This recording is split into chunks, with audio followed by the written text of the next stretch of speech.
Hi, everybody. Thanks for coming tonight. And first of all, I want to start off by thanking the 22 Division Social Committee for organizing this event. I used to sit on social committees organizing retirement parties, so I know it's a lot of work and I really appreciate it, and I'm sure all the other retirees do as well. So, just to start, just to let you guys know, I retired in May of last year. Then in August, we moved out here to Sutton, Quebec, and so far so good. It's pretty good. It's very much like an outdoors lifestyle. Like in the summertime, there's a lot of hiking, biking, fishing, running.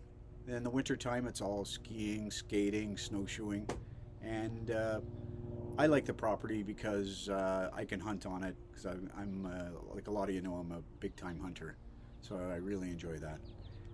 I like the fact that here on this property, there's a lot of projects for me to do, so that occupies my time, and it's kind of nice being on your own treadmill, not being on somebody else's, and just working for yourself and working at your own pace. So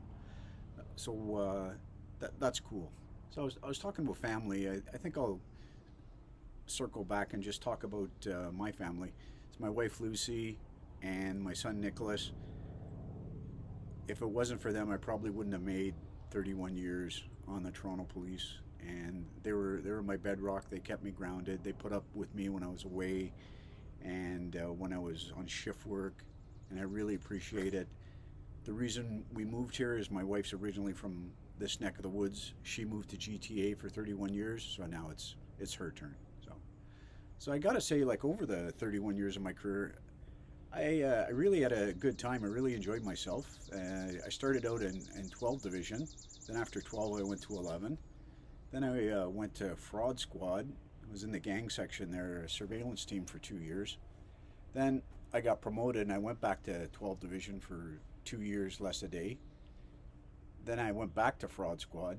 Then I went to 52 division for 7 years. I worked on the road and in the CIB. Then I was in employment. And then I finally landed at 22 Division on C Platoon. It was an excellent team, a great bunch of guys, and I really enjoyed working with them. It was a bit of a culture shock going from a headquarters paper job back to the road because the road had changed so much. But the troops were very accommodating, and they helped me out a lot, and I really appreciated that. And I hope I reciprocated and tried to look after them, and I always tried to have their backs. So it was my last day working on C Platoon. They had a surprise party for me, and Tim Crone and Madeline Treader kind of disregarded the COVID rules. That's why it was such a big surprise to me. And during that time, they said some words about me that I really appreciated. They said I was a good leader, I was easygoing, and I was a gentleman. Well, thank you very much for saying that. All I got to say is I'm just a product of my environment. All the teams I worked on, all the senior coppers, all the supervisors, that's how they treated me. That's how I saw them conduct themselves. So it just rubbed off on me, and that's how I tried to be. I always tried to be there for the guys and tried to support them because it seems like every day, every week, every month, the job is just getting harder. And I always tried to just make it easier when I attended their calls and went to the incidents that the supervisors had to go to.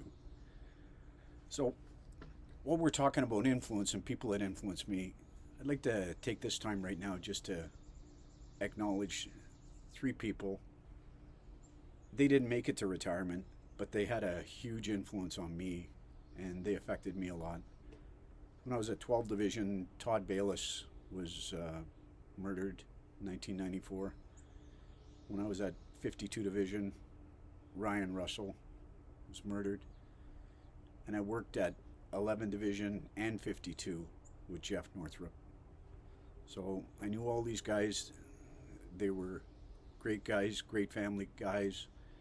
Unfortunately, they were taken from their families too soon. I know they were all looking forward to their retirement. I'm hoping right now they're up there looking down at us saying, okay guys, have a drink on our behalf and get on with it. That's how I feel about that. So just in conclusion, just not to end on a gloom and doom note, the younger officers on the job, I just want to tell you that maybe you're thinking, oh, I'm not going to be able to make 30 years. It's too far off. It's going to be too much. Well, if you structure your career so you do different things, have different opportunities, work on different teams with good people, it's going to go by in a flash. And it did for me. So once again, I want to thank you guys for coming. And I hope everybody stays safe. And thank you very much.